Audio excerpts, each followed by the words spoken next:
Todo el mundo quiere ser apóstol, nadie quiere ser discípulo. Todo el mundo quiere, a ver qué hacemos, servir, y convertimos nuestras heridas en terapias ocupacionales. Dios es el de los milagros, solo Dios hace milagros. Ningún santo, ni la Virgen, nadie hace santos, solo Dios es santo, es el 3 veces santo. Y hay que renunciar a la idea de que yo puedo cambiar a los demás. Tenemos que entender que la misión evangelizadora no es catolizar, no es catequizar, o sea, no es cristianizar, ni siquiera es andar haciendo que la gente deje de pecar, porque eso sí, porque también hay que discernir. Oye, si por andar evangelizando, misionando, descuidas a la familia, etcétera, pues entonces no está correcto. De acuerdo. Sí. María quiere una casita, no para sí misma, sino para darlo a conocer a Él. ¡Wow! Sí, que es bellísimo, donde lo ensalzaré a Él, donde lo pondré de manifiesto. Esta fue la primera aparición, ¿eh? La cuarta aparición es cuando se aparece en el manto de Juan Diego. Y ahí sale, la Virgen aparece en el manto embarazada. Es decir, no solo la Virgen vino a México, sino vino Jesús en su vientre. Así como sí, fíjate, te decía yo que en el podcast que tuvimos anterior también otro de los temas que tocamos de manera superficial y que me gustaría que profundizaras un poco más qué es lo que quisiste decir. Para mí estuvo muy claro, pero se me hace muy interesante. Era lo de que no podemos cambiar a las personas, Saúl. Okay. A veces, yo te lo digo, yo cuando lo dijiste me explotó la cabeza, porque yo sin darme cuenta quería por mis propias fuerzas acercar a la gente, no acercar a la gente, perdón, que la gente se convirtiera y buscara al Señor, y cuando es nada más mostrarles a Dios y buscar ese acercamiento. Pero a veces sentía yo que es que si yo no lo hago, ¿quién lo va a hacer? Es que yo soy el que toca mejor, es que yo soy el que predica mejor, es que etcétera, etcétera, ¿no? Y a veces creemos que si no estoy yo no va a funcionar esto, etcétera, etcétera, ¿no? Pero tenemos esta idea de cambiar a las personas. El único que puede cambiarla, y lo dijiste bien, es el Señor. Nadie más. Punto, se acabó. O sea, nadie más. Me gustaría que nos platicaras un poco sobre esto para que quede más claro, mi estimado. Sí, claro que sí. Sobre todo porque incluso después de tantos años te das cuenta ni siquiera puedes cambiarte a ti mismo. Cuando pensabas que no podré cambiar a nadie más que yo mismo, ni eso, ¿no? De acuerdo, te la compro. Por el problema de que, pues, obviamente, ¿no? A veces nuestra malformación, nuestras heridas, como decía, nuestros vacíos, han generado de repente nosotros lastres, limitaciones, y pues nos damos cuenta que afecta sobre todo a una facultad del alma, que es la voluntad. Aquí el gran problema que tenemos que no nos deja avanzar en la vida espiritual, en la vida, el camino de la perfección, como decía Teresa de Ávila o San Juan de la Cruz, es esta voluntad tan endeble, o sea, tan fácil que sales con que voy a ponerme a dieta el lunes y ya no lo haces, voy a correr, a caminar y boom, luego fracasas. Es que ahora sí, voy a ir todos los días a misa y te das cuenta que pum, vuelves a caer y vuelves a fallar, porque no es tan esa vida discipular. La vida discipular implica disciplina. De acuerdo. O sea, entonces, sí es un problema, y más en nuestra gente de pastoral, en nuestra iglesia, que todo el mundo quiere ser apóstol, nadie quiere ser discípulo. Todo el mundo quiere, a ver qué hacemos, servir, y convertimos nuestras heridas en terapias ocupacionales. Y están sirviendo por todos lados, pero en el fondo están en pausa sus procesos. De acuerdo. Yo no digo deja de ser apóstol, le digo no deje de ser discípulo. Y eso es una denuncia que hace el documento de Aparecida, la quinta conferencia del episcopado latinoamericano, discípulos misioneros, es el tema central, ¿no? Sí, para que en Cristo tengamos vida digna. O sea, todo un llamado a, bueno, no me acuerdo el lema concretamente de este sínodo de los obispos en Latinoamérica, pero hablaba de ese ser discípulos misioneros. De acuerdo. Y lo llegó a cambiar, incluso la ID ni siquiera aparece, aparece como un guión, discípulos, no hay discípulos o misioneros. Entonces en la iglesia de repente pensamos que el proceso era encuentro con Jesucristo, discipulado y apostolado. Y se acabó. Se acabó. Y no es así. El documento dice, nunca hay que dejar de ser discípulos. Siempre hay que estar en un proceso de conversión constante, que toda la vida vamos a estar en conversión. La lucha con la concupiscencia de la carne, la debilidad, la fragilidad, que es un proceso que se va acompañando con la gracia de Dios. Entonces, sí es bien importante descubrir al final de cuentas de que sí requerimos una voluntad, una disciplina, para que el Señor pueda fluir con más gracia, con más poder en nuestra vida, diríamos de esa manera. De acuerdo. El que puede cambiar los corazones sí es Dios. Hay que renunciar a la idea de que yo puedo cambiar a los demás. Tenemos que entender que la misión evangelizadora no es catolizar, no es catequizar, o sea, no es cristianizar, ni siquiera es andar haciendo que la gente deje de pecar, porque eso suena en chino. Todavía peor. Sí, si el único que puede cambiar es Jesucristo, entonces la misión tendría que ser provocar el encuentro con Jesucristo. Tal cual. Él es el que puede cambiar corazones. Tú no puedes decirle a un homosexual, deja de pecar. Tienes que decirle, Dios te ama, ven, te está esperando. O sea, no importa de dónde vengas, no importa lo que hayas hecho, no importa tu vicio, tu adicción, tu tendencia, tu preferencia. Nada de eso es importante para Dios, porque Dios ama al pecador. No por el pecado, sino por el que es pecador, porque es su hijo, es su criatura. O sea, recientemente estudié, no hace años, ¿no? Pero escuchaba esta semana un curso sobre el tema de la sanación en el amor, basado en teología del cuerpo de Juan Pablo II. Es un tema muy fascinante. Ojalá luego te voy a dar más información, ¿no? Para que invites a alguien que te hable de teología del cuerpo. Ok, de acuerdo. Son catequesis de San Juan Pablo II. De acuerdo. Bellísimas, profundas, bien sanadoras que son. Y ahí en el canal, en la enseñanza que daba la hermana, una de las grandes expertas, ¿no? Rebeca Barba, se mencionaba esa importancia del encuentro de un Dios que te ama, y leía y predicaba con el Génesis, la hermana. De acuerdo. Y hablaba de ese diálogo de cuando caen en el pecado, Eva y Adán, y se esconden. O sea, y él le daba un énfasis diferente. Nosotros escuchamos como un reclamo, Eva, Adán, ¿dónde estás? Es que te tuve miedo. O sea, y nos escondimos. Y un Dios que diciendo, oye, ¿pero cómo? O sea, casi diciendo, ¿en qué te fallé? Sí. O sea, lo tenías todo. Solo era una cosa que no tenías que hacer. O sea, ¿qué te pasó? Pues una pregunta es no solamente en qué pecaste, cuál es tu pecado favorito, cuál es el que más confiesas, sino el por qué pecaste. La pregunta a los primeros padres del Génesis es ¿por qué? Pues, o sea, en el por qué encontramos la raíz, la herida, el daño. O sea, si no resolvemos el por qué pecaste, vamos a seguir podando la mata y haciendo lo mismo. De acuerdo. Entonces hay que ir a fondo y descubrir que un Dios es un Padre amoroso, misericordioso. Perfecto. Y esa experiencia del amor es la que cambia los corazones. No, wow. Y eso es de veras cómo hace falta a los misioneros, evangelizadores, descubrir que hay gente que sí, a la primera te lo entiende, pero la gran mayoría requiere un montón de argumentación, y a veces el que no quiere creer no va a creer aunque lees toda la argumentación del mundo. Entonces no es de argumentos la evangelización, es de experiencia, sí. Es el encuentro. Es de vivencia, y es de lo que puedes compartir de tu misma propia vivencia, ¿no? Por así decirlo.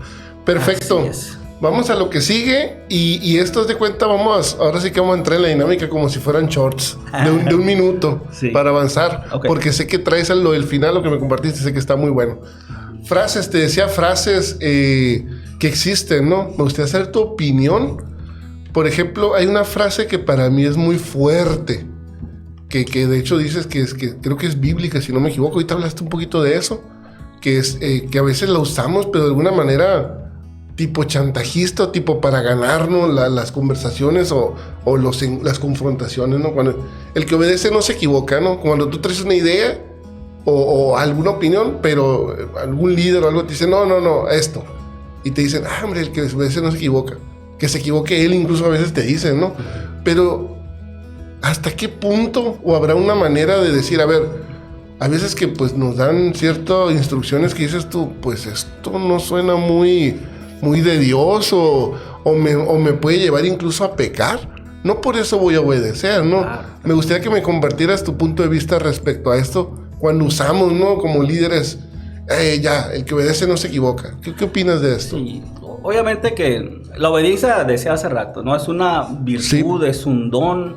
La Virgen María es obediente por excelencia, diríamos, es la que supo decir, hágase en mí según tu palabra. Decirle sí a Dios es una virtud de santidad. De acuerdo. Pero la obediencia tiene que ser, por supuesto, que a Dios, ¿no? Entonces, y sí darnos cuenta que no todo veces el que tenga un puesto, un cargo, hay que darle la obediencia ciega como si fuera Dios. Qué bueno que lo aclaras. Hay que definir muy bien que una cosa es, o sea, si la propuesta es algo en contra de la doctrina, de la enseñanza, de la Sagrada Escritura, de la moral, entonces no hay que hacer caso. Eso es imposible, no hay manera. Sí, yo creo que cuando escuchas las historias terribles de la pedrastía, como algunos, usando el nombre de Dios, fueron capaces de hacer algo indigno. Wow. Y eso no es algo que Dios quiera, por supuesto. Claro. Eso es no inmediatamente. Lo que no está sujeto así a doctrina es la parte pastoral. El problema está en la área de la pastoral. Okay. O sea, es decir, en el trabajo, en el apostolado, en qué vamos a hacer, cómo lo vamos a hacer. Y hay demasiados errores. O sea, ¿cuántos planes pastorales hemos visto que se hacen parroquiales, incluso diocesanos? Porque a mí me tocó estar en la Asamblea Diocesana Pastoral desde los 90s, entonces me tocó estar más de 20 años, 20 y tantos años, viendo planes tras planes fracasando y que no servían más que para nada. Planes en la renovación carismática que hacía un coordinador diocesano, hacía el otro, planeaba y nada se aterrizaba. Entonces te das cuenta, y cuando quieres forzar a eso, te das cuenta es que en el fondo ese plan no estaba bien hecho. O sea, eso es un asunto y que quieres obligar, y si escuchas... A mí me preocupa cuando de repente un laico se siente con una autoridad superior en un movimiento, en un grupo, que quiere tomar decisiones que no le corresponden, como por ejemplo la administración del tiempo de los hermanos. Sí, es que tienes que hacer esto, tienes tanto tiempo, tanta hora, y pensar que si haces esto te vas a salvar, porque ahorita hay muchas devociones muy bonitas, pero que de repente le ponen un nivel de exigencia muy extraño, muy radical. Okay. Entonces caemos en un fanatismo religioso, caemos en una superstición, porque es algo que recientemente estudiábamos en una reunión de servidores con un sacerdote, que nos decía, o sea, cuidado con las supersticiones, pensar de que si haces tal novena, tantas veces, tanto eso, ya te va a salvar. De acuerdo. Así que si te haces el rosario escapulario siempre donde vayas, entonces te vas a proteger. No es así, o sea, es convertir en superstición a un sacramental. Hay que saber que la eficacia de los sacramentales está sí en la fe, en la devoción, en la conversión que le ponga, la oración. No es un objeto que en sí mismo, no es la medida de San Benito la que va a espantar el demonio en tu casa y la gente lo pone afuera, o la imagen de la Virgen de Guadalupe. Cuidado con convertir en ídolos de repente cosas de este tipo. No es por ahí, ¿no? La cuestión. Y en cuanto a las frases que decías, ¿cuáles me decías de ejemplo? Voy a la segunda, si gusta, porque la primera sí ya, y creo que ya la respondiste. La segunda es, aquí la tengo precisamente anotada, cuando por alguna razón abandonas un movimiento, abandonas un grupo, te sales de un templo, lo que sea, a veces los hermanos dicen, es que si te vas a secar. O sea, y se usa mucho te vas a secar como diciendo, pues ya, no sé si decir, vas a perder valía, pero no lo sé, pero lo hacen como casi si te sales del movimiento. Okay.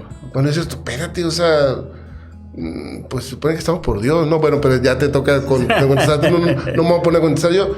¿Cómo la ves? A veces también esta frase, voy a decir chantajista, me voy a atrever a decir, como para querer retener a la gente en cierto movimiento, en cierto grupo. ¿Cómo la ves? ¿Qué te evoca? Sí, bueno, primero siento que dejé incompleta la respuesta anterior un poquito, ¿no? El que obedece no se equivoca. Ok, adelante. En esa sí quiero nada más retomar siempre hay que discernir, ¿no? Cuando viene una orden, de quién viene, sobre todo, ¿no? Porque hemos visto demasiados errores en la planeación pastoral, incluso cuando son unilaterales, a veces unidireccionales, y te das cuenta que no funciona. Entonces, siempre hay que discernir en el tema ese. No hay un derecho donde el laico esté obligado a obedecer a su coordinador ciegamente. La caridad, el servicio es un acto de caridad, a fin de cuentas, dentro de los grupos y movimientos. O sea, de acuerdo. Entonces la obediencia es un don también. O sea, tú decides obedecer en el punto de que no interfiere con tu vocación y misión principal, ¿sí? Porque también hay que discernir, oye, si por andar evangelizando, misionando, descuidas a la familia, etcétera, pues entonces no está correcto. De acuerdo. Sí, porque una vez en una parroquia me invitó hace muchos años a dar formación a un grupo de señoras servidoras y yo le decía, no conviertan de su apostolado la evasión para estar en tu casa. Porque si tu casa tienes problemas con tu marido y tus hijos, si tú prefieres estar en la iglesia, para no estar en el conflicto allá. Raro, sí. Entonces, mejor deja tu ofrenda en el altar y ve y arregla, como dice la palabra. Sí, sí, sí. Y nunca más me volvieron a invitar. O sea, ¿por qué? Porque es más fácil estar fuera, pues. Claro, me claro, me salgo totalmente. y no confronto. Totalmente. Y a muchos nos pasa eso, ¿no? Que nos cuesta confrontar. Y es necesario resolver, darle jerarquía a las cosas. La vocación y misión que nos da el Señor desde el principio, la primera vocación y misión. Entonces, ahí en eso, las objeciones, el manejo de objeciones es un tema importante.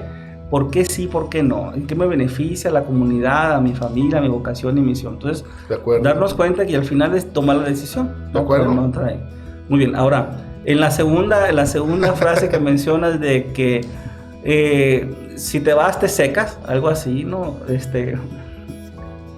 Solamente hay un texto que habla, ya que tener bien claro, ¿no? Juan capítulo 15, versículo 5. Yo soy la vid y ustedes los sarmientos. O sea, si una rama se separa de mí, se seca. De acuerdo. Y entonces sí sirve más que para dejarla al fuego, ¿no? Sí. Entonces, al único que debemos tener lealtad, diríamos, es a Jesucristo. Es a Jesús, es el Señor. O sea, a Él es a quien seguimos, a quien servimos, a quien adoramos, a quien damos culto. O sea, darnos cuenta que no es el medio el importante, sino el fin. El fin es la salvación. O sea, que si un movimiento puedo contribuir en tu vida en algo bueno, sí. Yo estoy agradecidísimo con la renovación, en cuanto que la renovación me presentó a Jesucristo, en cuanto que me protegió de una juventud diferente, porque mientras mis amigos pisteaban y andaban por las calles pachangueando, yo me iba a las veladas de oración, o iba a servir, a evangelizar con la Biblia, y no tomé alcohol hasta casi los 30 años, ¿no? O sea, ¿por qué? Porque sentía que ofendía a Dios con el alcohol. Aparte también de un poco de ignorancia. Alcohol y moderado, ¿no? Porque iba a decir que no, es borracho Saúl, ya cuidado. No. Ya después de esa edad, pues te das cuenta que ya es muy difícil caer en las adicciones. Claro, pero, sí, ya, de acuerdo. Pero cuando predicas a lugares de adicción, te das cuenta de que hay que tenerle mucho respeto, ¿no? Claro, que hay totalmente. gente que se enferma de alcoholismo, sí.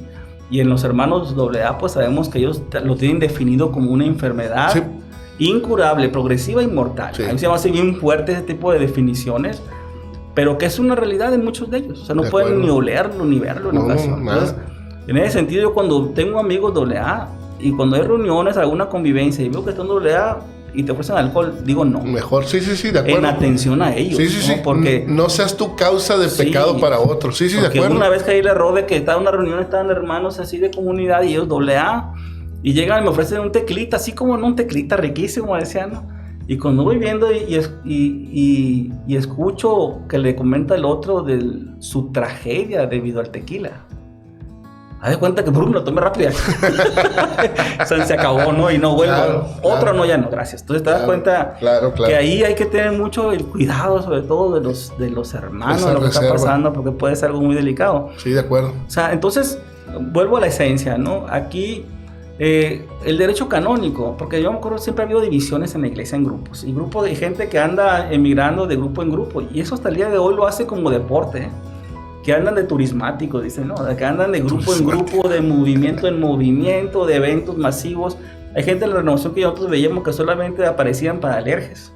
O sea, no iban a la asamblea, al grupo de oración, pero cuando a un mes antes de alerges, ahí estaban. De acuerdo. Porque querían ir a alerges, ahí iban a alerges, porque cumplían la regla, ¿no? Entonces, entonces te das cuenta que no había un seguimiento auténtico a Jesucristo. Era más que nada la búsqueda del autoconsuelo, la búsqueda de la paz, de una armonía que provenía de la experiencia, según ellos, de Dios, porque en el fondo era un engaño nada más que estaban. Entonces, y cuando la gente se iba, porque recuerdo una vez entró en los 90 un movimiento aquí en la diócesis, que ya no está, y ese movimiento era carismático, muy fuerte. No sé si decir el nombre del movimiento ese, ¿no? Mejor no, porque... Resérvatelo mejor. Mejor me lo reservo, ¿no? Porque una comunidad entera se volvió a ese movimiento, casi el total, no todos, ¿no? Pero un 90% se cambiaron al movimiento, que hacían eventos en el Teatro de Litzo, muy fuertes, en las líneas de liberación, ya esas muchas pistas, ¿no? Y me acuerdo que los hermanos me decían, hay que ir con ellos, hay que hablar, que no sé qué, que por qué se van, y pasaba otro movimiento y pum, emigraban para allá. Entonces le decía a los hermanos, tranquilos, o sea, la pregunta no es ¿por qué se van? La pregunta es ¿por qué no se quedan? ¿Por qué no se quedan? Exacto. Si se están yendo es porque no están encontrando lo que necesita, lo que su alma anhela y necesita. Entonces, el derecho canónico dice que hay una libertad de asociación de los fieles laicos. El laico es libre de asociarse a cualquier grupo, movimiento o asociación o orden terciaria, por ejemplo, una oración pública de fieles, aprobada por Roma, como para que se vayan sin problema. O sea, no tiene por qué decirle. Y a veces vemos a sacerdotes que se vuelven bien injustos en: tú ya no vas a ser ministro, tú ya no vas a ser catequista, tú ya no vas a ser, ahora vas a hacer esto. Oye, espérame tantito, o sea, no son dueños de los laicos. Y, de acuerdo. Repito, hermanos sacerdotes, porque eso lo acabo de ver hace poco en una parroquia. O sea, no se vale ver a los laicos como piedras, como piezas de su ajedrez y decir tú sí, tú no. O sea, sí te ayudan, hay que considerarlo sobre todo en el discernimiento de los carismas, por supuesto, pero entender que ellos no son del magisterio. A veces pensamos que el párroco es el magisterio de la iglesia. Pues no, porque he escuchado cada piratería en algunos sacerdotes que te das cuenta, eso no es magisterio de la iglesia, eso no es escritura, interpretación católica de la escritura. Entonces te das cuenta que no es por ahí. Entonces yo creo que sí se vale en cuanto a que ese proceso que Dios te va moviendo a algo más, a un servicio más, a una profundidad más. Yo sí estoy a favor de eso. Lo que está mal es de que me desconecto de todo. Dejo de ir a misa, dejo del santísimo. Sí, dentro de todas las espiritualidades, la única que no hay que dejar y soltar y defender con todo lo que podamos es la espiritualidad eucarística. Ok, de acuerdo. Yo me considero mariano, pero la eucarística está en primer lugar, la Virgen María en segundo, porque ella me lleva a Jesús. Entonces hay que entender que en la espiritualidad carismática, en la espiritualidad misionera, hay un montón de espiritualidades dentro de la iglesia, todas muy buenas, inspiradas por el Espíritu, pero muchas van y vienen. En siglos aparecen y desaparecen. Congregaciones han aparecido y desaparecido. Sí, de acuerdo. La que no ha desaparecido en 2000 años es la eucarística. O sea, la Eucaristía es importante. ¿Cómo puedes medir si un grupo está bien o está mal? ¿Qué tanto van a misa? Okay. O sea, la misa es un parámetro, es un medidor de procesos de conversión, de eclesialidad del movimiento en la vida parroquial, porque todavía ves el día de hoy gente que va a su asamblea de oración y no va a misa. Llega hasta la hora de la asamblea.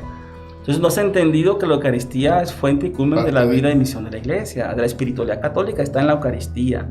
O sea, no hay oración mejor que la Eucaristía. Ni un rezo, ni una devoción, ni una oración piadosa, aunque sea comunitaria y masiva, va a superar a eso. Por eso, en mi experiencia de la renovación carismática, que tuve más de 20 años, casi 30, no había evento de renovación sin Eucaristía, sin misa, sin confesión, sin procesión del Santísimo. Esa es la parte que decíamos, es la parte católica, es la diferencia con el evento protestante. O sea, tú vas a la renovación de hoy en día, siglo XXI, 2023, yo oigo los cantos de hace 30 años. O sea, los mismos cantitos, o sea, te quedas tú, oye, ¿qué el Espíritu Santo no inspiró nuevos cantos? O sea, y ponen los eventos masivos, los nacionales, los regionales, los mismos cantos de toda la vida, te quedas tú, ¿y qué son los que funcionan? Bueno, te quedas tú. Entonces yo creo que ahí hay que saber que el Espíritu Santo sí va renovando, sí va invitando. A veces las circunstancias te hacen tomar decisiones de salirte, pero nunca salirse de Jesús. Aquí la clave es mantenerte en Jesús. No puede decir, yo ya a catequistas les he dicho, no hay jubilación, del Señor no te puedes jubilar. Podrás dejar de ser catequista, pero nunca de ser discípulo de Jesús. Mantente orando, si no te puedes condenar. O sea, la condenación es una realidad, aunque hayas servido 20, 30 años en la iglesia, porque aquí es, o sea, no todo lo que me diga Señor, Señor, entrar en el reino de los cielos, sino que el que haga la voluntad de mi Padre. Eso es algo bien clave. Entonces, y el que persevera hasta el fin se salvará, decía el Evangelio de San Juan. Entonces, sí hay que entender que no basta que hayas hecho 1000 caridades. Si en el último momento de tu vida te separaste de Dios, rechazas a Dios, te puedes ir al infierno. Wow, qué fuerte. Ok. Y es una realidad, ¿no? De acuerdo, no, te lo agradezco y está muy claro. Yo también creo eso, te soy honesto. O sea, no te vas a secar por dejar de o por cambiar a otro lugar, siempre y cuando, pues, eso, como dices tú, el único que hay que rendir culto es el Señor, buscar la Eucaristía, etcétera, etcétera. Incluso, como lo mencionaste, podría ser nada más la Eucaristía y no te secas, por así decirlo, ¿no? Siempre y cuando la Eucaristía pues también la vayas y la vivas de manera genuina, ¿no? Claro. Porque habrá gente tristemente que nomás va a misa por ir y no sabe ni qué está haciendo ahí. Tristemente, ¿no? Es una realidad. Bueno, Saúl, pues tocaste todos los puntos, seguía con algo que te compartía del señor obispo, pero creo que lo tocaste ahorita al final de alguna manera, ¿no? Entonces sí me gustaría que cerráramos con esta apertura, con esto que te iluminó el Espíritu Santo, por decirlo ahorita, ¿no? Que te brotó, que es sobre la Biblia, y que nos compartieras sobre lo que andas haciendo ahorita. Me comentabas ahorita fuera de cámaras de un nuevo apostolado. Entonces me gustaría que lo compartieras. Okay. Se me hace algo muy interesante, y que sé que va a conectar con la audiencia que va a ver el podcast, ¿no? Muy Entonces, bien. Adelante, mi estimado. Sí, lo primero es quiero compartir un texto bíblico porque va en el fondo de todo esto, de lo que, si algo hay que tener bien claro, que la vida cristiana, la vida de conversión, la vida de gracia, es un proceso. Es un proceso que empieza en el encuentro con Jesucristo y que no se acaba hasta el momento de la muerte, diríamos. O sea, si quisiéramos no, se me hace mucho, yo quiero algo, dime cuánto tiempo yo ya voy a empezar la santidad. Bueno, pues la primera carta de Pedro al final va a decir, no crezcan hasta la estatura de Cristo. Es decir, Cristo es la medida. Cuando sea como Jesús, ahí se acaba. Wow. Entonces, realmente hay que entender que la vida es un proceso, y siento de manera personal, en mi proceso personal y en mis amigos más cercanos con los que convivo y comparto mi alma, pareciera que el Señor te da apuro, Yo siento un apuro diferente de parte de Dios, como diciendo, no te autoconsueles diciendo, eso es un proceso, pianito, paso a pasito, okay, poco a poco. Okay. Y empiezas a justificar y a darte permisos hasta de pecar, y eso no se vale. O sea, no hay permiso de pecar. Wow, qué fuerte. Hay gente que dice, no, pues luego me confieso. Y empiezas a negociar una espiritualidad a tu modo, ¿no? Y eso no se vale. De acuerdo, de acuerdo. Sí hay que sentir que es un proceso y que hay urgencia, porque los tiempos cada vez son peores. Creo yo, oyendo una de sus pláticas pesadas, de que sí se viene una persecución, sí la cosa se va a poner más complicada, y tenemos que estar bien listos y atentos a cuál va a ser mi papel, cuál va a ser mi postura, en qué ejército me voy a poner, en unos o en otros. Ya damos cuenta en una época donde vemos unos conflictos gubernamentales muy densos. No quiero entrar a hablar de política porque no es el tema, ¿no? Pero sí nos damos cuenta que están muchas cosas en riesgo, en juego. Estamos ya en vísperas de este aniversario, sí, ¿no? De acuerdo.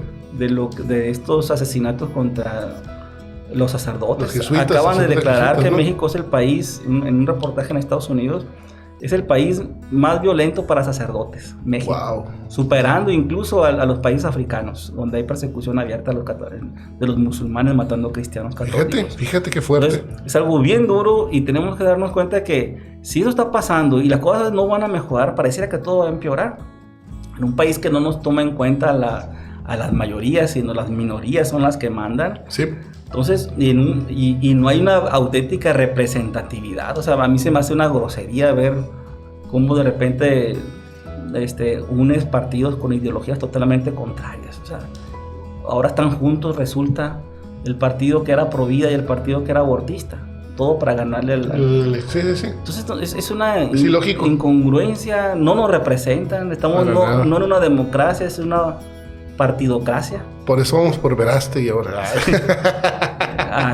Pues el Señor conceda algo diferente. Que sea el inicio de algo, ¿no? Sí, de acuerdo, sí, de acuerdo. Necesitamos algo que nos represente a esta nueva derecha, como se le llama ahora, ¿no? De aquellos que estamos en favor de la familia, en favor de los valores, en favor de la vida. Pero mira, este texto está en el Evangelio de San Marcos, en el capítulo 8, versículo 22. De acuerdo. Sí, dice la palabra de Dios, te lo voy a leer. Adelante. Dice, cuando llegaron a Betsaida, le trajeron a un ciego y le pidieron que lo tocara. Jesús tomó al ciego de la mano y lo llevó fuera del pueblo. Después mojó los ojos con saliva, le impuso las manos y le preguntó, ¿ves algo? El ciego, que empezaba a ver, dijo, veo como árboles, pero deben ser gente, porque se mueven. Jesús le puso nuevamente las manos en los ojos, y el hombre se encontró con buena vista. Se recuperó plenamente y podía ver todo con claridad. Jesús pues lo mandó a su casa diciendo, ni siquiera entres en el pueblo. Palabra de Dios. Te alabamos, Señor. Te alabamos, Señor. Entonces, Este milagro del ciego de Betsaida para mí es muy importante el ver todo un proceso de sanación. Okay. Y hay que entender y decirle a todos los hermanos, servidores nuevos y viejos, porque de repente un servidor que tiene 6 meses ya con la autoridad se convierte en el nuevo párroco, ¿no? de los lugares. Entender que todos somos discípulos y todos estamos en proceso. A ver, ¿pusiste atención al texto? Sí, claro que Lo sí. voy a poner a prueba. Claro que sí. A ver, adelante. La pregunta es, ¿cuántas veces tocó Jesús al ciego? 2 veces. 2 veces. Sí. No. ¿No? Ah, que la canción. Segunda oportunidad, piensa bien el texto. ¿Cuántas veces lo tocó? Bueno, lo que yo entendí es que lo tocó una primera vez. Bueno, no lo tocó, es con el lodo, ¿no?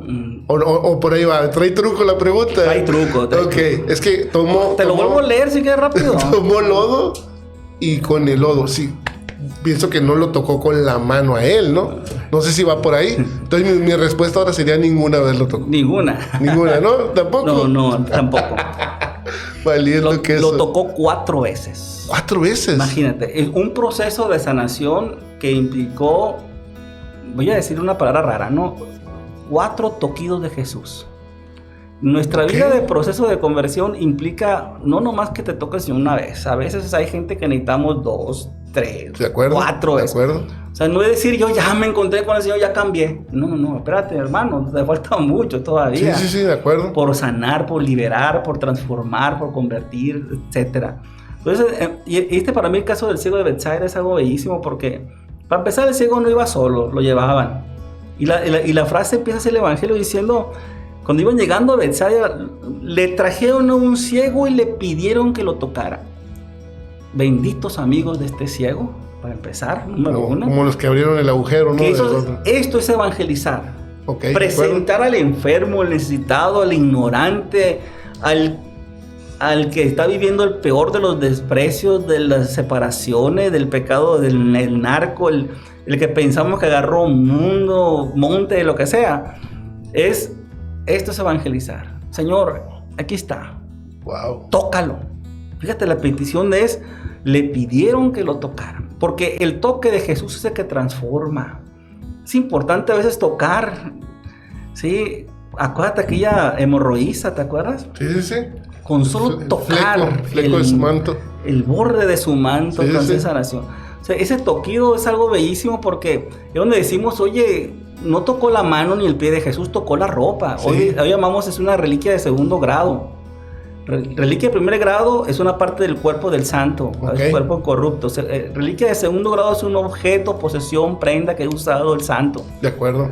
Reliquia de 3er grado es cuando tú tocas a una reliquia de 1er o 2º grado, la bendición. Hoy en este día, bueno, aunque no está grabado en vivo, ¿no? Pero el sábado, el Día del Inmaculado Corazón, hoy, sábado y domingo, están las reliquias de San Charbel en el Santuario de Guadalupe, aquí en Ciudad Obregón, que ha recorrido todo el país, lleva más de 30 diócesis. Y trae huesos de una de las manos de San Charbel, una estola, un cinto que usaba San Charbel, del rito maronita, o sea, de la iglesia oriental, pero muy venerado y querido en América, en el rito occidental. Entonces te das cuenta de cómo a veces esos objetos que implican el santo, tocarlo, es la fe de que algo va a suceder en la sanación. De hecho, Hechos también narra que dice que los pañuelos que había usado San Pablo lo llevaban los enfermos y se sanaban. Wow. Otros decían que con solo tocar la sombra de Pedro sanaba enfermos. Sí. Entonces, algo sobrenatural, objetos tan naturales, tan sencillos y tan intangibles como una sombra. Es donde Jesús dice aquella palabra, ustedes harán cosas como las que yo hice, aún mayores. Oye, Saúl, pero ahí es Dios, ¿no? Porque a veces podemos idealizar el objeto, claro. ¿No? Te voy a decir algo que me pasó a mí y te lo voy a confesar, te lo voy a confiar aquí delante de las cámaras. Yo viví un celo que creo que hasta pequé, ya lo confesé, ya lo hablé con un sacerdote. Ahora que estuvieron las reliquias de Carlo Acuti y de Santa Filomena. Porque escuché una persona que decía, ¿no? Y yo agradezco a Dios y agradezco a la Virgen. Y dice, pero sobre todo, dijo, a Santa Filomena, porque... Y me entró un celo fuerte a mí, como diciendo, tómate rollo, ¿cómo que Santa Filomena? Es el Señor, o sea, y veía cómo la gente se acercaba con esta devoción a las reliquias, y el sagrario solo, pues. Entonces me entró ese... Y el sacerdote me lo explicó después, ¿no? O sea, Sí, tranquilo, claro. ¿no? Ahora sí que San Francisco de sale otra vez, ¿no? Las piedras acá. Lo colérico que soy, quizá yo, ¿no? Pero me dolió. Y te voy a decir que me dio gusto en el sentido de que me doliera, ¿no? Eso nada más, no la reacción. Porque dice, pero sobre todo, hasta cómo a veces podemos idealizar al santo y hacer un lado al Señor. Sí, Cuidado con se eso. llama religiosidad popular. Ok. Y la buena noticia es que Dios no se enoja. Oh, qué bueno. No se pone como tú. Ah, bueno. Oye, es bueno saberlo para la próxima. Si me pasa, ya me calmo y digo, Señor, pues tú no te enojas, no te Sí. están ofendiendo. San Luis María Griñón de Montfort, en el Tratado de la verdadera devoción a la Santísima Virgen María, dice que Jesús no se enoja, aunque exageremos en el culto y en las palabras de amor que le dirijamos a la Virgen María. Ok. O sea, ella, que tenemos un culto superior a los santos normales. Acuérdate que la tría es a Dios, solo a Dios le damos culto de adoración. Sí. Y luego está la hiperdulia o hiperdulía, que es la devoción a la Virgen María. La Virgen, y luego la dulía. Y la dulía, que es a los santos. Sí, de acuerdo. Entonces, y Dios no se enoja porque Dios es amor. Dios no es ningún celoso, ¿no? O sea, celoso en cuanto puedas convertir un ídolo. Eso sí es peligroso, ¿no? Porque en el Éxodo del capítulo 20, cuando habla de los 10 mandamientos, dice, no tendrás otros dioses delante de mí. O sea, no quiere, porque yo ya soy un Dios celoso. De acuerdo. Sí, el celo de Dios consiste en que Él quiere ser el único Dios, no tener dos dioses. O sea, entendemos que la religiosidad popular la gente pues piensa, cree, ¿no? Pero si estudias, yo me acuerdo una vez estaba predicando en una semana bíblica, creo que era bíblica, en la parroquia de San Judas Tadeo. Y ahí me coincidió mi tema con un día 28 de septiembre. Ok, ¿no? de acuerdo, de acuerdo. Y cada 28 es un desfile de gente que la gente va no a la misa, sí, no sí, a la sí. Eucaristía, va con San Juditas. Sí, totalmente. ¿Verdad? Y había mucha gente en la semana bíblica y aproveché, hermano, levante la mano de voto San Judas, un montón. Levante la mano, a ver, manténgala levantado. ¿Quién leyó la carta de San Judas Tadeo en la Biblia? Y se quedó la gente, escribió. O sea, ¿no? Sí. Y hay una carta en la Biblia cortita, un solo capítulo, nada más. Digo, 26, 8 capítulos que tiene, versículos que tiene. No lo has leído, entonces tu devoción es supersticiosa. Sí. Entonces, ¿qué hacer? Dice el Papa, y eso lo dice el Papa Juan Pablo II, es la enculturación del Evangelio. Hay que ser respetuoso de la religiosidad popular. La gente piensa que si se va caminando el cerro de la Virgen le va a responder. O sea, no es, porque también eso es fariseísmo, también eso es un clericalismo de pensar, están mal estos hermanos católicos. Ándale, ignorantes. Sí. Yo creí en eso. Sí, y en eso caemos, y en eso también yo caí mucho tiempo, ¿no? Diciendo, este hermano, qué bárbaro, ¿no? Bueno, cuando veías o vas a la primera vez a la Basílica de Guadalupe y ves que los pasa la gente de rodillas, todo el atrio de la Basílica en México, te quedas en la torre, o sea, pareciera que la Virgen es una vampira que quiere sangre en las rodillas, y no es así. Ni Dios anda buscando que te esté chicoteando, latigando. ¿Cómo? Conviértete, misericordia quiero, no sacrificios. Lo entendemos, pero también hay que entender esa religiosidad popular. ¿Quieres cambiar su religiosidad? Predícales, enséñales. Entonces yo empecé a cambiar la predicación en ese día, en esa parroquia, con esos devotos de San Judas, diciéndole que San Judas es un gran santo milagroso, como se le dice, en cuanto a que Dios le concede los favores que por su intercesión da. Dios es el de los milagros, solo Dios hace milagros. Ningún santo, ni la Virgen, nadie hace santos, solo Dios es santo. Es el 3 veces santo y el Espíritu Santo es el santificador. Es el Espíritu Santo quien hizo santo al Santa Filomena. Entonces, ¿qué quiere Dios con los santos? Y decía Juan Pablo II, no que la andemos sobando, sino que los imitemos. De acuerdo. Los santos son modelos de vida, modelos de virtud. Es decir, imítenlos, ¿sí? Jesús llegaba a decir hasta de los fariseos, fíjate, que hablaban la verdad pero no la vivían. Ese es el punto. Hagan todo lo que ellos les digan, pero no los imiten. O sea, no estaba Jesús descartando la doctrina del fariseísmo. O sea, los fariseos hablaban verdad de la Escritura, del Antiguo Testamento. Sí, de acuerdo. El tema no es lo que dicen, sino lo que hacen. Entonces, el tema no es lo que decimos, sino lo que hacemos. De acuerdo. La devoción de los santos, de la Virgen. O sea, no se trata de un culto nada más así de piedad popular, sino ir a fondo a la enseñanza, a la vivencia que debemos de tener. Wow. ¿Sí? No. Volvemos al texto. La verdad, no, adelante, te lo agradezco, adelante. Entonces, importante que al ignorante, al ciego en su devoción y conocimiento de Dios, llévalo a Jesús. Señor, tócalo. O sea, demuéstrale que no soy Filomena, que eres tú, Señor, podríamos decir, ¿no? Entonces, es lo que pasó con este ciego de Betsaida. Ok, de acuerdo. Y empieza el versículo 23, el primer toquido de Jesús. Te voy a demostrar que eran 4 toquidos. Toda la atención voy a poner ahora. Número 1, Jesús tomó al ciego de la mano y lo llevó fuera del pueblo. El primer toquido de Jesús es, lo tomó de la mano. El ciego se deja tomar de la mano y lo saca fuera del pueblo. Lo lleva a retiro. ¿Qué es un retiro? Sacarte de tu hábitat. Del día a día, digamos, ¿no? De tu ordinariedad. Sí. Vente, vamos fuera, aparte, lejos. Jesús quiere... Hay un toquido que es importante, llevarnos a un retiro, pues. De acuerdo. Fuera de tu casa, fuera de tu ordinariedad, ¿sí? Yo creo que es el toquido más bello del ciego, ¿eh? Nunca duró tanto un toquido de los 4 que te voy a demostrar como esa ocasión. Wow. O sea, dejarse llevar por la mano del Señor es una bendición. Hay veces que siente la mano de Dios. Wow. Y otras veces que no la siente, es terrible, ¿no? Cuando no sentimos a Dios, que es parte de la vida espiritual. Claro. No sentir a Dios. Sí, de acuerdo. Sí, es normal, es parte del crecer en el espíritu. Silencio de amor, decía San Juan de la Cruz. Adelante. Entonces, y ese tiempo, yo digo que es el más bello, ¿no? Porque va el ciego, yo me lo imagino, siempre me imagino, hay que imaginar, usar la imaginación, esta facultad del alma, cuando leemos palabra de Dios, ¿no? Y cómo lo va sacando del pueblo. Y eso lo quiere hacer el Señor, ¿eh? Quieres tomarnos de la mano y sacarnos. No se puso a cuestionar, no, ¿a dónde, Señor? Aquí mismo, sáname. Si no es a donde tú quieras, vamos para allá. Vamos. De acuerdo. Y ahí está el contacto, y está el primer toquido que te va guiando a algo diferente, a un momento, al apartado, a estar a solas con el Señor. Importantísimo en los procesos de conversión, que es el tema de esta palabra, es dejarnos llevar por el Señor en su mano. Con su mano. Sigo leyendo. Dice, después le mojó los ojos con saliva. Segundo toquido. Saliva, con el dedo y en los ojos. Entonces tuvo que tocar los ojos para untarle saliva. ¿Por qué? ¿Cuántos ciegos no, Señor, sanó con solo palabras? Sana. ¿Crees que puedo sanarte? Sí, creo. Sana. O sea, acuérdate del Bartimeo, ¿no?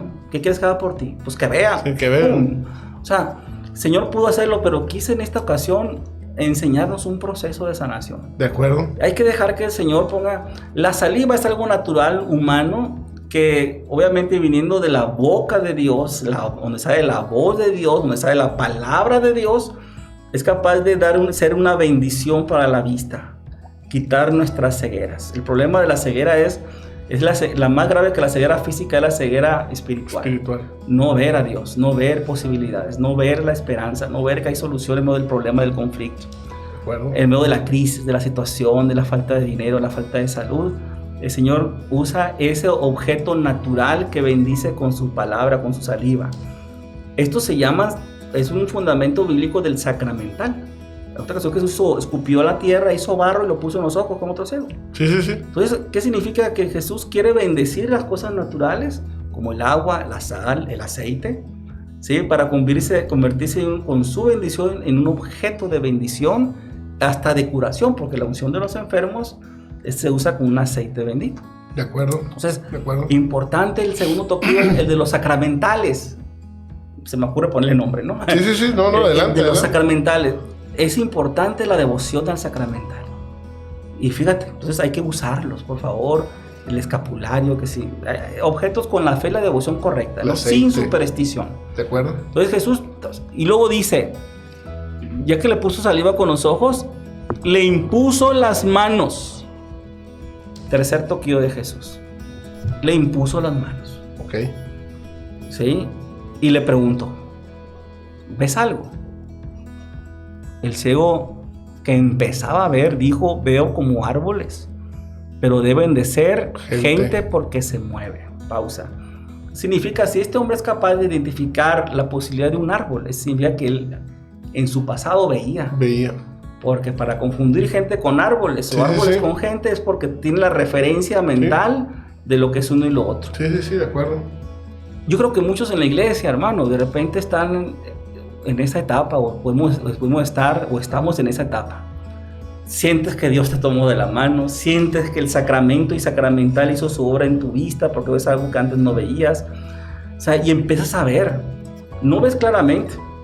Óyeme, de no ver nada a ver al borroso, vale la pena ver borroso. Claro, totalmente. ¿Verdad? O sea, Ya con eso, Señor, gracias, qué bendición. O sea, totalmente. voy a caminar, pero ahora sé que hay algo. Sí, sé sí. que hay algo. Si hay gente, sacerdote, un amigo muy querido, me puedo ubicar. Sí.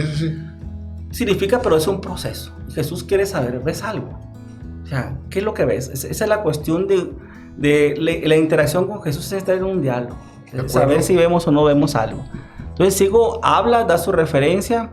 Y lo dice el verso 25. Entonces Jesús le puso nuevamente las manos. O sea, le vuelve a imponer las manos. ¿Sí? Y dice aquí, en los ojos. La imposición de manos ahora sin saliva. Ahora. Y el hombre se encontró con buena vista. Quedó totalmente sano. Y recuperó plenamente.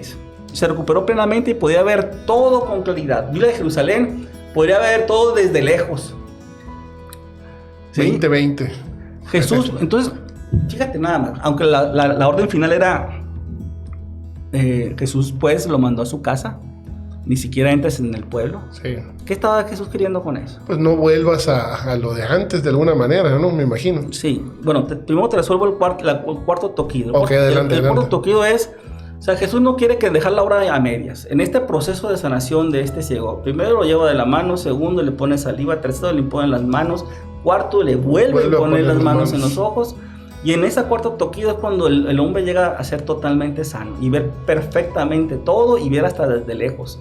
De acuerdo. ¿Qué significa tener una visión de lejos? O sea, la visión a largo plazo, la visión que hay algo en el fondo al que estamos llamados. Ver de lejos con claridad significa que hay poder ver la visión, la misión, la vocación que tenemos. La vocación es el cielo, es la salvación. La salud por sí misma no es el objetivo. La salud en sí misma no es salvación, aunque la raíz de la palabra salud, salvación es la misma. Sí, de acuerdo. O sea, importante es entender que la salud es para la salvación. O sea, cuando Jesús busca a la mujer hemorroísa era... O sea, ¿quién me tocó? Señor, todo mundo. O sea, ¿cómo pareciera así de ironía, sí, ¿no? Pero Jesús sabía que hablaba de la hemorroísa, sabía de quién hablaba. Alguien, sí. Porque quería cerrar el proceso en la hemorroísa. Le dijo, si yo fui, cuando le dice, vete, tu fe te ha salvado. No le dijo, tu fe te ha sanado. Tu fe te ha salvado. El Señor quiere que tengamos una salvación por encima de la sanación. Entonces, la visión a largo plazo, o sea, ver perfectamente desde lejos, hay una intención de fondo. Dios no quiere hacer ni las cosas a media y sí quiere que tengamos una claridad de nuestra vista. De acuerdo. Hacia dónde vamos, por dónde vamos. Y no andar ni confundiendo árboles con gente para no maltratarlos tampoco y usarlos mal. Entonces, tener bien clara esa visión. Y este es un proceso. ¿Cuánto tiempo nos va a llevar a nosotros los 4 toquidos? No es que Dios no pueda, ni tenga poder. No, dice Isaías, no es que el brazo de Yahvé no tenga poder para salvarnos, sus oídos esté sordo para escucharnos, sino es que a veces las maldades, dice, la maldad de ustedes han hecho un abismo entre Dios y ustedes. Sí. Entonces la conversión es importante en este proceso de sanación. Si no unimos conversión con sanación, entonces no alcanzamos salvación. De acuerdo. Conversión sin sanación, difícil la salvación. La salvación. Y, o sea, conversión sin sanación y sanación sin conversión también. Porque hay gente que nomás quiere curación y no quiere conversión. Sí, de acuerdo. Yo nomás quiero curarme. ¿Cuándo va a congreso de sanación? ¿Cuándo otra vez el retiro de liberación? La gente busca el milagro, busca el... Claro. Si no me lo das así, me voy con los curanderos y espiritistas, porque ellos te dan más rápido. ¿Cómo que un proceso de cuando trabajan en oración de liberación de gente posesa o que tenga ya sea una obsesión, alguna dejación, algún otro tipo de ataque demoníaco que implica disciplina para vencer al demonio, o sea, conversión, sacramentos, no, la gente, no, sabes que mejor voy con aquel que es más rápido. Fíjate lo que te iba a decir, dices tú comparando con esto que nos estás compartiendo, que qué bueno está, te lo voy a piratear. Dices tú, ¿cuánto nos lleva este proceso? A veces siento que no queremos hacer ni lo primero, que es dejarnos llevar. O sea, ya ni siquiera ni ha empezado el proceso de sanación ya directo en la vista, ¿no? En este caso, ¿no? Llámese nuestro corazón, llámese nuestro interior, llámese perdón, lo que sea. Ya el dejarnos llevar. O sea, ese es un reto tremendo. Y lo comparo con lo que estás diciendo. La gente tiene ese primer contacto con el Señor, pero ahí ya quieren que ya todo se solucione, pues. ¿Y dónde está ese proceso, ahora vamos a hacer A, B, C, D, ahora vamos a vivir esto? Es ese dejarte llevar, ¿no? Entonces, para mí, ahí está el reto. Sí, imagínate ahora los demás. No, y es verdad. Y hay otro ejemplo de la Biblia bellísimo que para los soberbios, que somos soberbios, orgullos, de repente medio engreídos, fanfarrones, requerimos esa primera etapa con una experiencia impactante. El ejemplo es Pablo rumbo a Tarso. El soberbio, con poder, con gente a su cargo, con autoridad, de encerrar, encarcelar y hasta matar a los cristianos si él quería. Sí, tiene un encuentro con Jesús, queda ciego, una experiencia psicosomática, o sea, queda ciego por 3 días. Pero como tiene el encuentro y Jesús le habla en el camino a Damasco, o sea, Saulo, Saulo, ¿por qué me persigues? ¿Quién eres, Señor? Soy Jesús a quien tú persigues. Wow.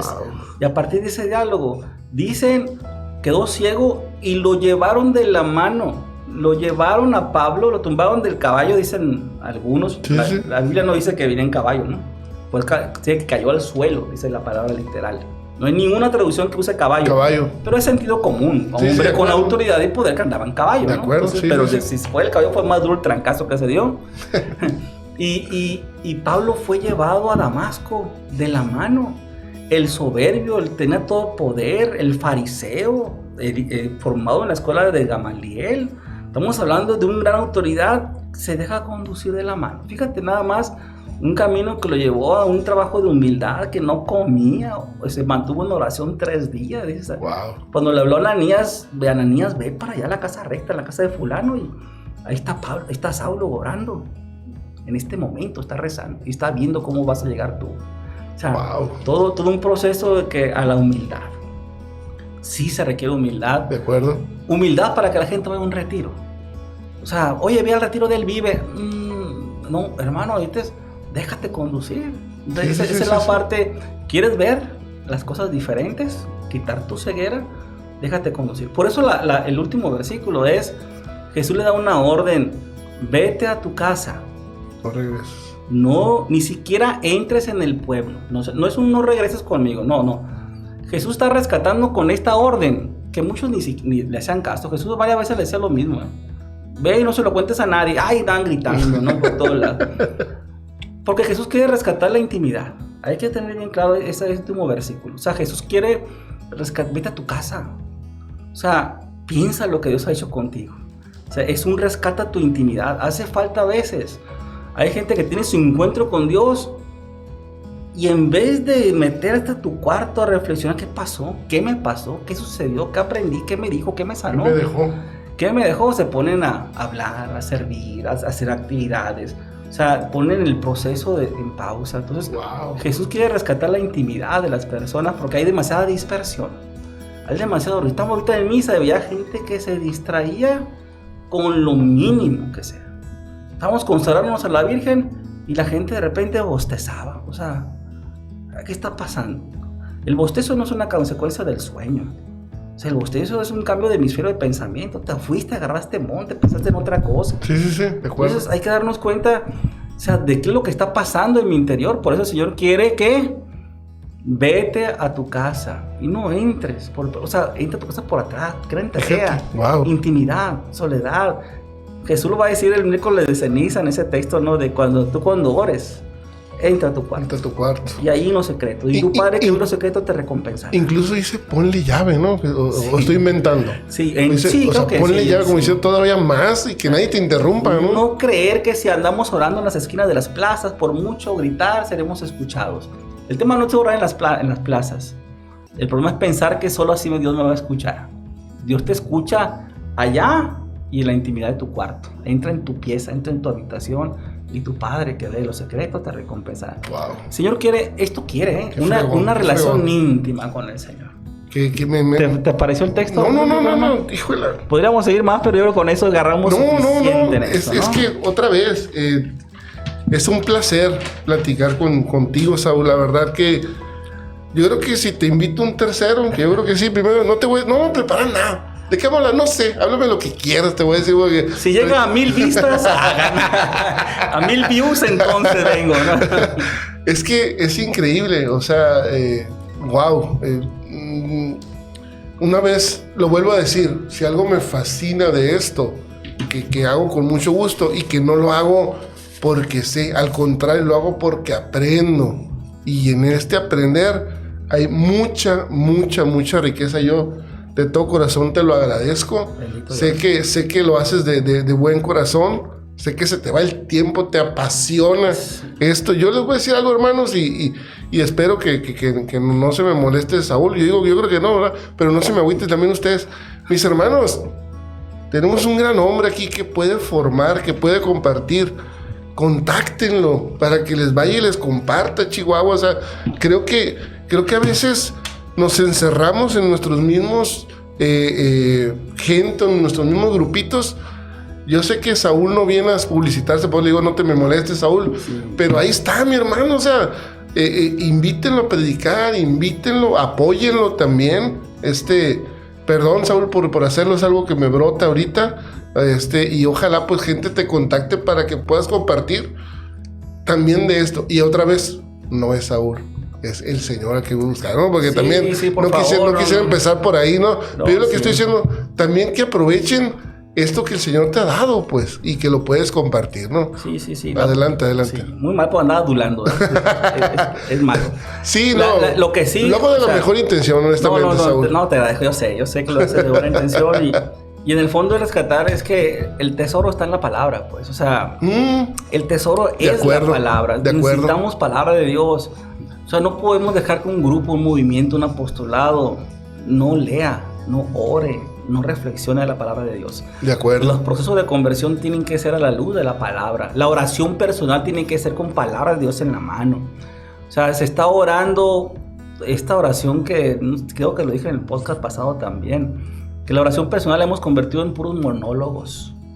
O sea, yo nomás hablo y Dios tiene que escucharme. Yo nunca le doy oportunidad de escuchar a Dios.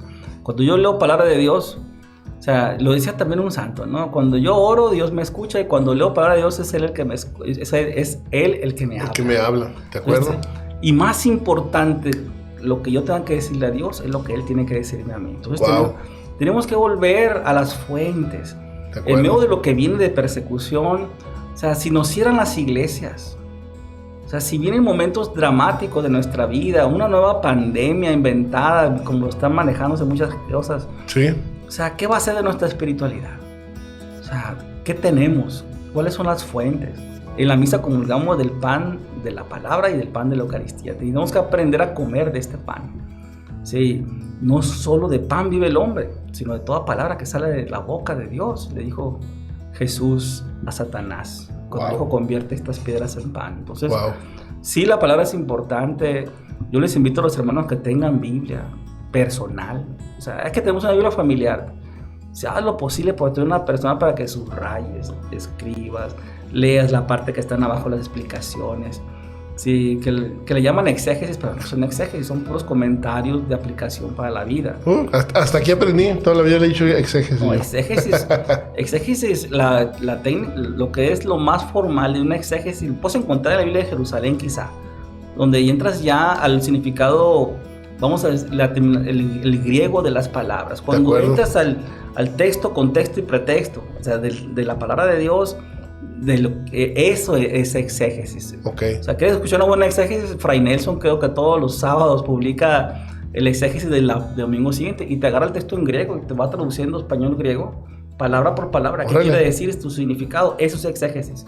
Pero ahorita en las Biblias que tenemos muy comerciales te dan una explicación. Y aquí es importante, San Juan de la Cruz te dice esto, nos está invitando el Señor a esto otro. Entonces, estas explicaciones son prácticas, son sencillas. Y son válidas, ¿no? También. Claro. Sí. Hay unas mejores que otras Biblias. De acuerdo. ¿No? Sí. De hecho, las Biblias protestantes ni siquiera tienen eso, ¿no? Y ahí te quedan pura palabra escueta nada más. Muy bien. Entonces, para terminar, vamos a ver el último punto que te pedía, que no estaba en el plan, pero es que quería compartirte una experiencia, que un nuevo servicio en el que pues, Dios me ha llamado de una manera muy particular. Adelante, Saúl.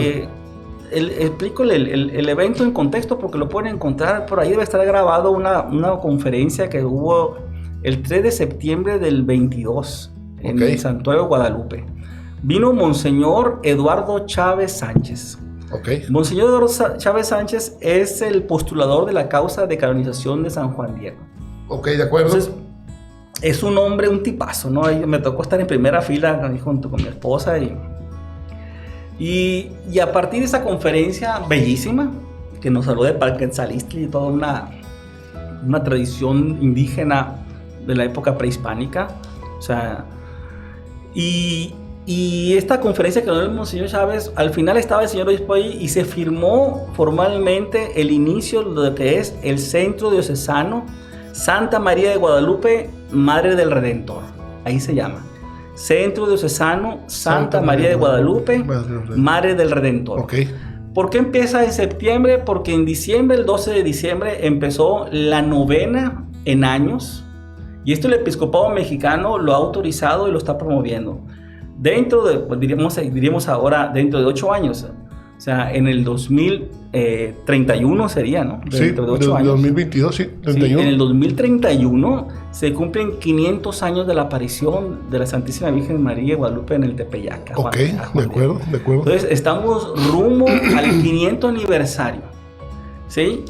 Y no solamente eso, vamos a decir, en el 2033, es decir, 2 años después, 2033, se cumplen 2000 años de la redención de Jesucristo. O sea, Jesús, la resurrección, el misterio pascual de Jesús, la institución de la Eucaristía, el sacerdocio, todo lo que Jesús hizo en el día de, vamos a decir, en la época pascual, en el año, decimos por tradición, que fue en el año 33 de nuestra era, ¿no? Jesús, la Pascua de Jesús fue aproximadamente en el año 33. Entonces, en el 2033 vamos a estar en el jubileo de los 2000 de años. eso. Ok, ya. Entonces, estamos hablando de 2 grandes contextos. 2031, 500 años de la Virgen de Guadalupe, la aparición. 2033, 2000 años de la redención. Entonces, yo estoy seguro, si Dios nos concede vida, viviremos ahí. Vivimos una experiencia como el año 2000. Sí. El jubileo de la encarnación. Sí. Ahora es el jubileo de la redención. Wow. Por eso, este trabajo en el que estamos haciendo apostolado es un centro diocesano que tiene el nombre de Santa María de Guadalupe, Madre del Redentor. O sea, al fin de cuentas, la Virgen María viene a hablarnos del Redentor. Se apareció en San Juan Diego embarazada. Cuando aparece en la tilma de Juan Diego, en esa yate de maguey, que es biodegradable, que no pudo haber durado más de 50 años, estamos a punto de ver 500 años de ese yate, y que no se ha biodegradado a pesar de las inclemencias del tiempo, de la exposición al sol, a la humedad, a los manoseos, a explosiones, porque pasó una bomba en la época de los cristeros. O sea, ver cómo la yate se mantiene perfectamente bien, cómo la imagen está impregnada, no está aparecida por encima. Es interesante porque estoy estudiando. El Monseñor Chávez fundó el Instituto Superior de Estudios Guadalupanos. Esto lo pueden encontrar en internet, en YouTube, en Google también. Y llegar al Instituto Superior de Estudios Guadalupanos, es un centro de investigación. Okay. Ellos son los que invitan a los grandes, a Toxman, que fue el que descubrió las figuras en los ojos, aquel que encontró las estrellas que tenían que ver con el firmamento en aquella época histórica. O sea, el tema del códice guadalupano se llama, ¿no? Toda la simbología que el indígena entendía y que los españoles no entendían. Sí. O sea, entonces estoy estudiando un diplomado con ellos en línea donde se llama La Verdad Histórica de Guadalupe. Entonces, hay demasiados mitos, incluso dentro de la iglesia, Y hasta yo caía en mitos, no me daba cuenta porque alguien dijo y tú lo creíste. Y ya. Que el nombre de la Virgen no es Guadalupe, sino era Cuatlachupe, y no es cierto. El Nicanor Pogua dice Guadalupe, o sea, no hay que inventarle nada, y no tiene que ver con la Guadalupe de España, diferentísima la Virgen de allá, la Virgen de esta en su aparición. Ok, de acuerdo. Entonces, interesante. Hay una frase que tengo que apuntar, y ahorita me acabo de acordar que la traigo aquí en la apuntada en la Biblia, porque dentro de este proceso, de este plan que el señor obispo, que tuvimos la semana pasada una reunión con él, hablamos de una palabra que dijo el señor obispo que no existe, pero que nos gustó como sonaba, ¿no? Guadalupanizar la diócesis. Es decir, que el mensaje guadalupano llegue a toda la diócesis en esta nueva situación que estamos viviendo tan complicada de violencia, de división, de familia destruida, desvinculados. La Virgen María de Guadalupe, hay una respuesta, nos da esperanza, nos da luz. Necesitamos conocer, dar a conocer más el mensaje guadalupano. Sí, por eso muchos estamos metidos a estudiar a fondo para poder predicar y enseñar que hay que volver la mirada a la Virgen de Guadalupe. Cuando ella viene, se acabaron en esa cultura, vamos a decir, en ese culto a los dioses prehispánicos que pedían esos dioses sacrificios humanos, de niños, de mujeres, vírgenes y de hombres guerreros, de hombres atrapados en las guerras, que por darle culto a ese dios Sol, ¿sí? A Huitzilopochtli, le pedía sacrificios humanos. Llega la Virgen y se acaban los sacrificios humanos con la nueva evangelización en España. Sabemos que no todos los españoles eran buenos, había muchos muy desgraciados. Sí, claro. Pero los auténticos santos, misioneros evangelizadores, el mensaje guadalupano viene a echar por fuera ese culto a esos ídolos medio raros, vamos a decirlo así, por no decir satánicos, ¿no? Que en el fondo un Dios que pide sacrificios humanos y sangre, pues está medio raro, sí. Entonces, es por eso que dicen que cuando en el 2008 se legaliza otra vez, se quita la despenalización del aborto, dicen que a partir de ese año fue cuando se desató la violencia en México. Y así como eran los abortos, así empezó las muertes. O sea, ¿te acuerdas del pozolero? Aquel que metía en ácido sulfúrico a las personas levantadas, sí, que desmembraban. Así son los abortos. Los meten en ácido a los bebés, los desmiembran, los descabezan. Igualito como está pasando. Entonces, hay un caso muy interesante, ¿no? Que lo encuentras en la red porque surgió en aquellos años. Era el caso de un endemoniado, Ángel se llama. Un sacerdote exorcista lo llevó a Vaticano. Y fue algo bien curioso porque él había pasado por un montón de exorcistas y nadie podía sacar esos 4 demonios que traía, decía, ¿no? La torre. Y fue en aquel entonces con el exorcista más famoso, el famoso exorcista del Papa, que le dicen así, ¿no? El exorcismo de Vaticano. Ahorita viendo la película, ¿no? Gabriel Amort. No, que la película la verdad no tiene nada que ver. No tiene nada que ver. Es una ofensa, fuimos al cine a verla, es una grosería, ¿no? Contra el pobre Gabriel Amor. Contra la vida, ¿no? De este sacerdote. Pobrecito. Lo único que gacho que era utilizado el nombre, no era necesario quemar a Gabriel Amor, ¿verdad? Ah, en la película se llama así, Gabriel Amor. Sí, o sea, se fueron directo al nombre, malamente, ¿no? Y pues nada que ver con los rituales oficiales de la iglesia, nada que ver. Es ficción, totalmente.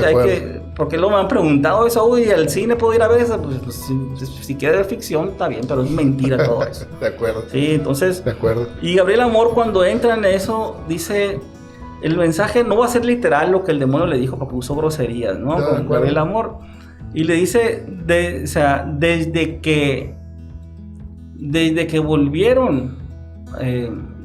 ¿Cómo es? O sea, desde que se legalizó, voy a parafrasearlo mejor, ¿no? De acuerdo, sí. Desde que se despenalizó el aborto, o sea, volvieron los sacrificios humanos. Entonces, o sea, cuando ella vino, nos expulsó de aquí, o sea, quitando sacrificios humanos. Y con el aborto es como si le hubieran otra vez dado invocación a los espíritus, a los demonios. Entonces, está el caso de, tú puedes ver, se llama el caso de Ángel, es de Morelia, Michoacán, se llama este señor, que es un caso muy particular, un alma víctima, o sea, ofrecido por sufrimiento por el tema del aborto, en contra del aborto, por supuesto, ¿verdad? Y está muy fuerte el tema, ¿no? Entonces, vemos cómo la Virgen María tiene un plan maravilloso dentro de esta inculturación del Evangelio. No es sincretismo, no es mezcla de culturas, es una misión evangelizadora y que no busca el culto a sí misma. Y por eso quiero mencionar una frase de Nicano Powa en el numeral 26. Ok, adelante. Donde dice lo siguiente: lo primero que le dice la Virgen a Juan Diego, la misión que le da San Juan Diego, dice lo siguiente. Voy a leer más un fragmento porque es largo, ¿no? Dice, acuérdense que este está escrito en 1556, ¿no? La aparición fue en 1531. Estamos hablando apenas de, o sea, unos menos de 20 años, ¿no? La Virgen le dice, sábelo, ten por cierto, hijo mío, el más pequeño, que yo soy la perfecta siempre Virgen Santa María, Madre del verdaderísimo Dios por quien se vive, el creador de las personas, el dueño de la cercanía y de la inmediación, el dueño del cielo, el dueño de la tierra. Y esta frase que sigue es la que ves en las mantas que están en toda la ciudad, más de 400 mantas, con esta frase, no mucho quiero, mucho deseo que aquí me levanten mi casita sagrada. ¿sí? Pero fíjate lo que dice enseguida. En donde lo mostraré a él. Ok. Lo ensalzaré al ponerlo de manifiesto. Lo daré a las gentes en todo a mi amor que es persona. Wow. Hasta ahí te leo porque el mensaje es bellísimo, todo lo que dice, y está escrito en un lenguaje que sobre todo los indígenas en la poesía, que eran muy cultos, ¿verdad? Que podemos entender la dimensión.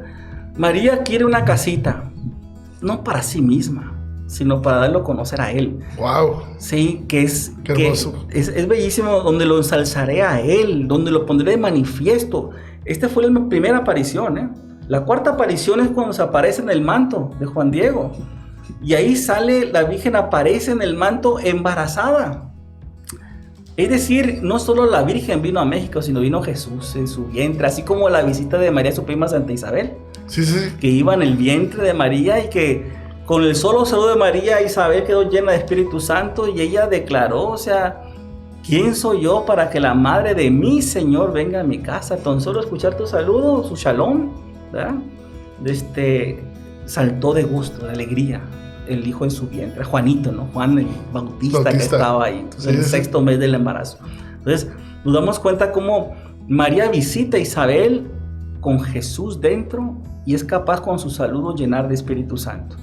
María se aparece, es la única aparición donde está la imagen del cielo.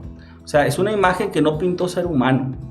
No hay manera de comprobar, la ciencia ya lo ha demostrado, hay gente enemiga que está buscando, pero no es cierto, no hay técnica, no hay manera que hayan dibujado de cómo hacerlo, cómo repetirlo incluso. De acuerdo.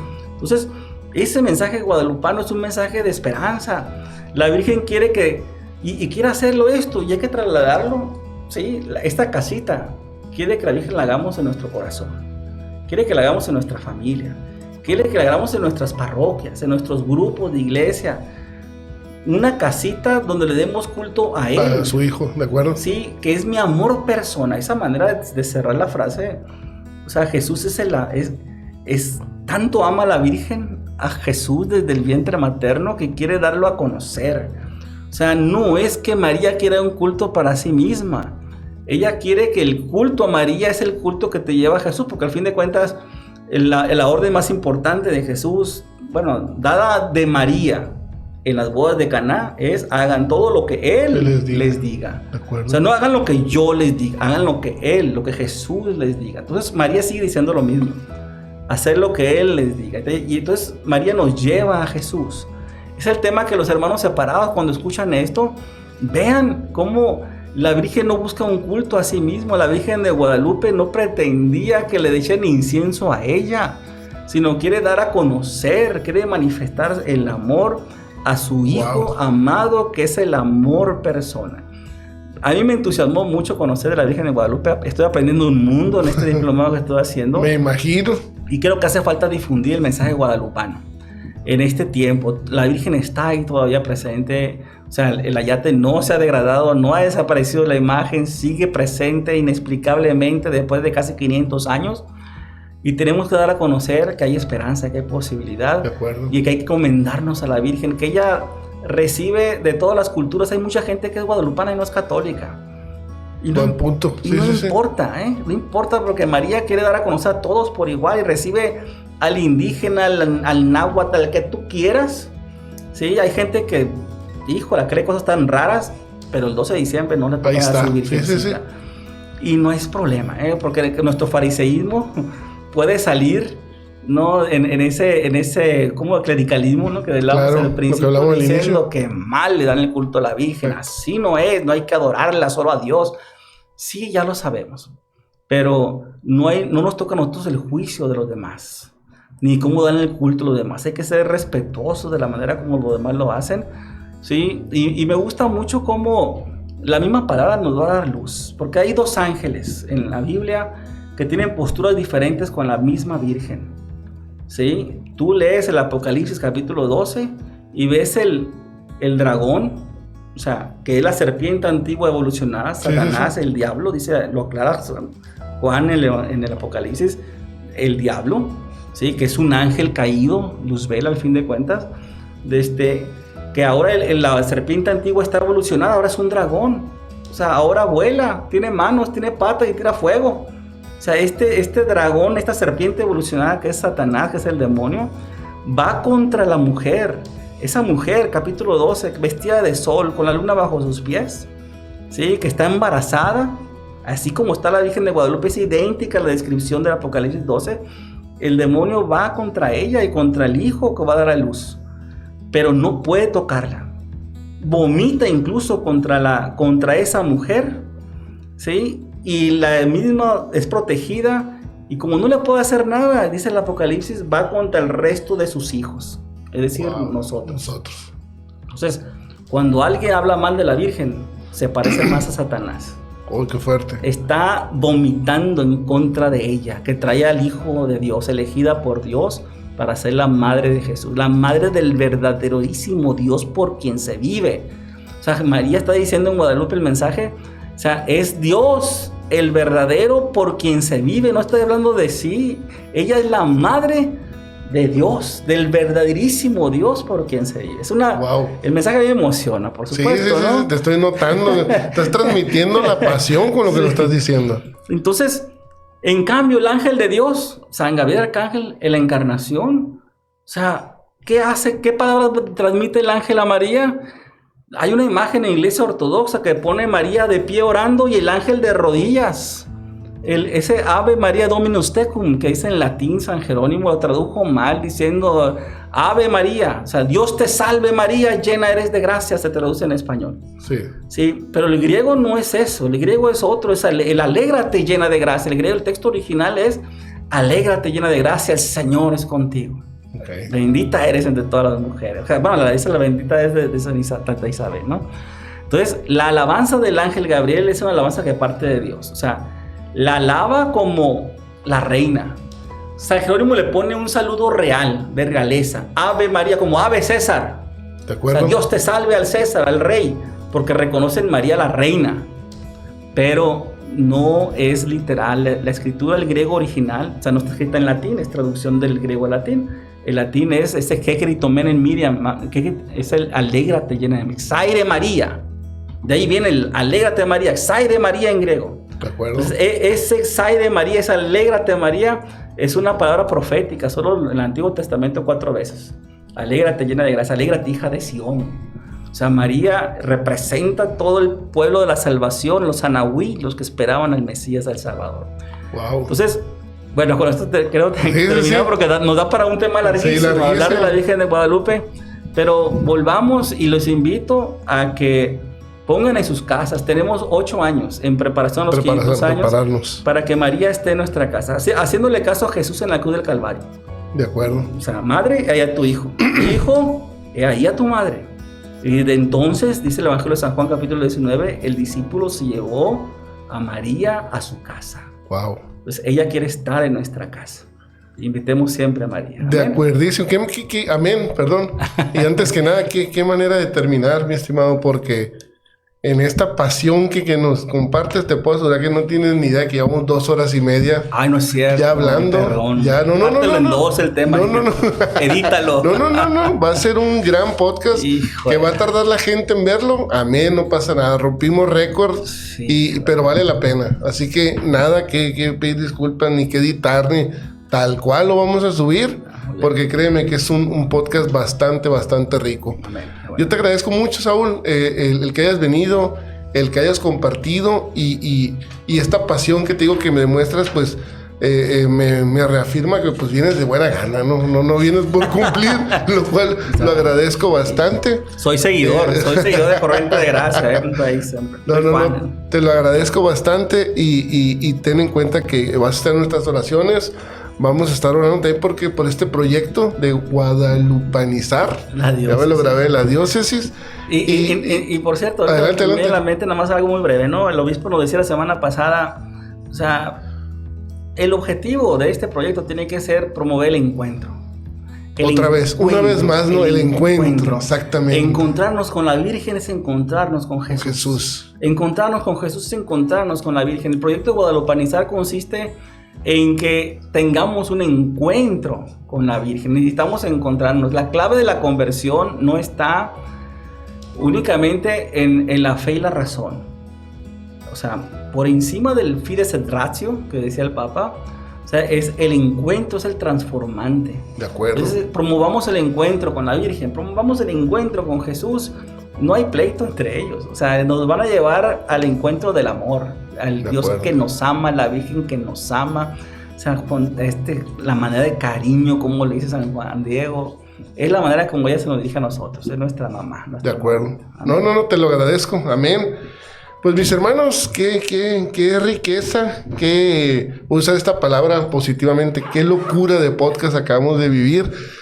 No cabe duda que si le pones atención a todo lo que... Este podcast seguramente no va a bastar con verlo una vez. Vamos a tener que verlo unas 2, 3 veces para entender la riqueza de lo que está compartiendo Saúl. Y en parte, ¿no? Parte 1, parte 2. Sí, parte 1, parte 2, porque no. Y sobre todo, y te invito a que visites el primero también. El primero también está muy, muy padre. Está muy enriquecedor. Entonces, pues mis hermanos, no me resta más que agradecerte, Saúl. Gracias de todo corazón. Estoy seguro, primero Dios, que no va a ser la última.